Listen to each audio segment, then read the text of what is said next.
Olá, estamos aqui para falar um pouquinho mais sobre a história do teatro, tá? Assim como a história das artes plásticas, a história da música, o teatro também ali tem a sua história. Ela começa ali muito calcada ali nos preceitos gregos, tá? Então o teatro grego é o nosso fundador ali do teatro ocidental.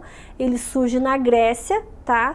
E ele vai aí surgir e representar ali as festividades do Dionísio, tá? Que era o deus do vinho, tá? A gente tem até aqui embaixo uma escultura representando o Dionísio.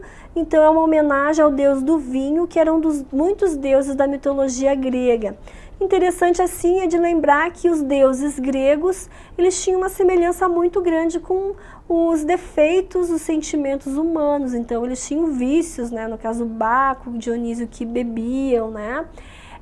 Então eles têm os mesmos sentimentos, eles eram muito humanizados, né? Então isso que é bem interessante. Então quando a gente fala aqui do surgimento do teatro, a gente pensa sempre do surgimento do teatro ocidental, que o oriental seria uma outra vertente, e a gente tem no ocidental a fundação aqui se dá no teatro grego, tá? Principalmente aí nas festividades em homenagem a Dionísio, tá? Que era um desses deuses aqui.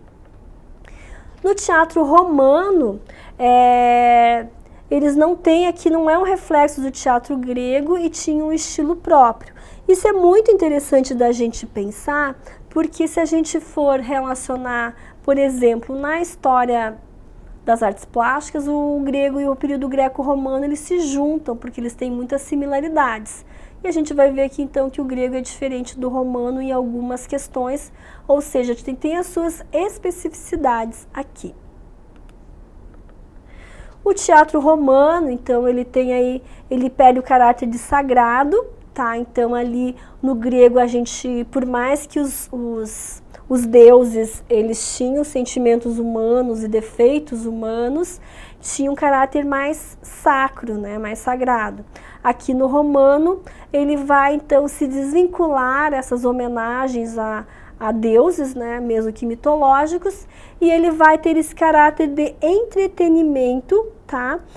Ligado então à diversão, ao prazer, à comédia, e ele toma o lugar da tragédia, tá? Então a tragédia, ela é o que surge ali, né, o surgimento do teatro, e depois em contraposição a gente tem a comédia. É claro que a tragédia continuava sendo ainda explorada, mas a gente vê aqui então a comédia como sendo um contraponto da tragédia e tomando forma e tendo um corpo aqui também significativo também. Então veja que interessante aqui que a gente tem um exemplo nessa figura de um teatro, né, greco-romano, que o grego também tem uma semelhança, e era um ar livre, né, e a gente vê que tem uma grande... A gente tem aqui possibilidade da plateia participar de um grande número, e aqui os atores, eles podiam encenar a peça. Então os teatros, eles tinham essa meia curvatura aqui, o público ficava aqui e os atores, eles atuavam naquela parte central, na parte de baixo, tá? Então a gente vê que a estrutura dos teatros hoje, mesmo que fechados, eles têm uma estrutura bem parecida com esse período aí. A gente quase que não vê tanta diferença. Esse modelo é bem tradicional, porque se respeita mais a questão de acústica, de visibilidade do espectador. Então, se é arredondado, você tem a possibilidade de que todas as pessoas consigam ver e ouvir de maneira menos diferenciada. É claro que quem está na primeira fila vê bem mais do que quem está na última fila, até questão de preço é diferenciado, né? O valor de uma primeira fila é bem mais caro que quem está lá na fila B, fila C, enfim. Mas aqui eles buscam fazer com que todos tenham esse privilégio de ver o melhor possível e ouvir as cenas também. O teatro romano, então, que perdeu esse caráter sacro, né, foi mais para o humor, aqui para a comédia.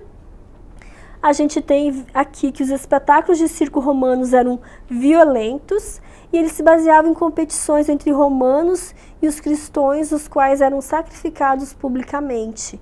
Então veja que aqui era pesado, então era carregado de uma violência, claro que uma representação, né? Mas assim, uma representação no sentido do que realmente aconteceu. Então tem até um caráter aí crítico, né? E daí a gente tem aqui, mais ou menos na 1500, mais ou menos, a gente tem aqui o período do Renascimento, a gente vai ter as comédias dell'arte, tá? Que são as mais conhecidas aí. E é super interessante aqui, porque aqui a gente vai ver que existe esse teatro itinerante. Ela lembra muito os circos, né?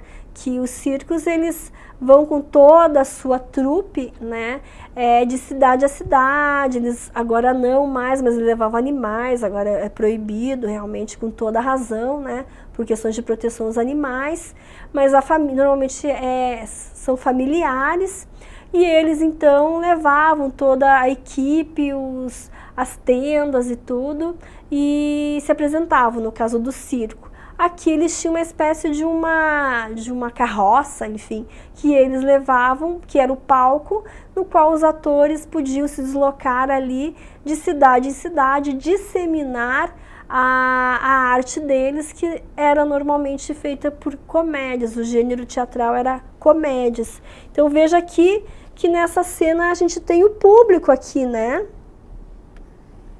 Aqui embaixo a gente tem o público e o público geral. Aqui tem até os camarotes aqui para algumas pessoas, mas a gente tem aqui o bem interessante, que o público tinha um acesso maior aí a essa cultura, que antes ela era mais... Se bem que no grego e no romano também era aberto a um grande número de pessoas, né? Talvez a música fosse mais elitizada que o teatro aqui, se a gente for comparar.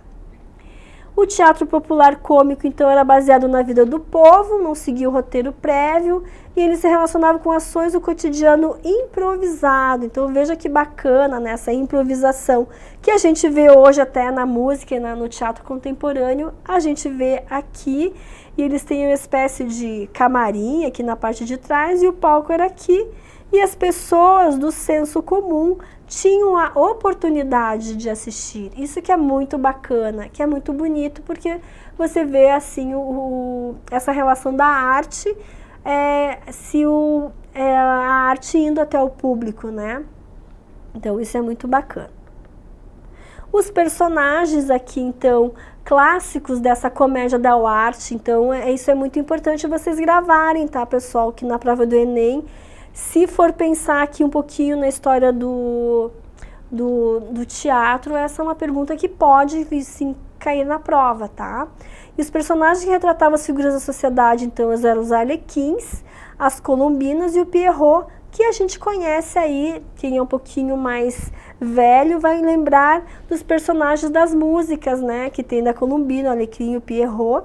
São personagens que retratam um pouquinho o lado da perversidade humana, das trapaças. Então tem essa coisa do humor, e ao mesmo tempo eles falam muito dessa coisa dos valores morais, daquela pessoa que quer esperta, que quer se dar bem. Então eles trabalham muito com esse lado psicológico dos personagens, nos quais somos também, não somos 100% bons, mas temos esse lado que também é revelado ali por meio dessas comédias, por meio desses personagens também.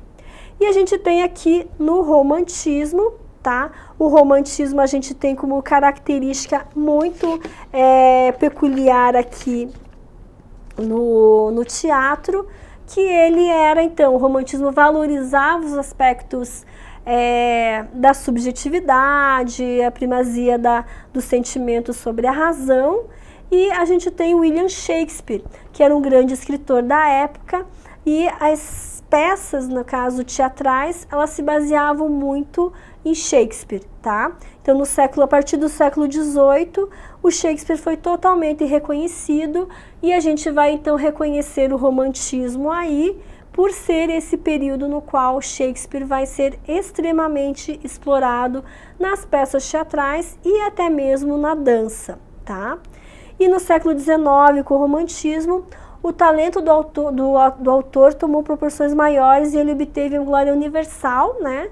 E foi um dos maiores dramaturgos da literatura moderna. Então é o que a gente conhece até hoje, assim. O Shakespeare, ele é revisitado até mesmo hoje, assim, nas peças, claro, sempre com uma atualização, mas o contexto, a história, né, no caso Romeu e Julieta, né, esse amor impossível, sim, a gente vê que ele ainda é revisitado, ele é ressignificado mesmo hoje na contemporaneidade. Então ele é um autor que surge lá no romantismo, ele tem um reconhecimento muito grande no modernismo, mas até hoje ele tem seus pitacos ainda hoje de maneira ressignificada. E temos aqui o melodrama, tá? Que é no período do realismo, que acontece ali no século XVIII, ali para o XIX, tá? E que a gente vai ver aí, que é um gênero teatral que vai influenciar as artes dramáticas até os dias de hoje, tá? E que ele vai aí exacerbar, ele vai exagerar. É um realismo que ele faz uma espécie de caricatura no sentido de mostrar o lado dos dramas reais humanos, tá? E ele vai usar então aqui tanto a música como diálogos falados. Quando vocês verem então uma peça que tem música, essa ação dramática com diálogos falados e música, ela provavelmente vai se ligar então aos melodramas aí. E o melodrama, ele se diferencia da ópera por utilizar música incidental, né? Que não é essa música específica que para tudo, mas a música ajuda na trama que está acontecendo ali para expressar a carga emocional dos personagens. Então aqui um exemplozinho que eu coloquei, por exemplo, a moça implorando pro namorado voltar. E nesse momento que ele está ali sofrendo também, toca-se uma música para impregnar a cena e envolver os personagens e o público, né, desse melodrama. Então a música aqui, ela é muito usada para enfatizar a cena dramática e o que a gente vê hoje. A gente tem algumas peças teatrais em que a música entra justamente naquele momento em que a pessoa está sofrendo com algum drama pessoal, que é pessoal, mas no qual a gente se identifica também, porque é pessoal, é nosso também. E no século XIX aqui, esse gênero do realismo se define como um gênero teatral, né, que utiliza a linguagem popular, que são próprios do cidadão comum, o proletariado. Então, no século XIX, esse realismo ele se dá uma configurada, assim como no realismo francês, lá nas artes plásticas, que é buscar retratar a vida exatamente como ela é, nua e crua, e valorizar as classes mais simples, que é o trabalhador comum. Nas artes plásticas isso acontece, e no realismo, no teatro, também acontece da mesma maneira. Então eles usam um linguajar menos erudito, mais popular, para se aproximar então do público em geral, das pessoas comuns, trazidas para serem representadas ali do seu cotidiano, das suas histórias, das suas tramas. Então, com relação à história do teatro, seria basicamente isso. Até mais.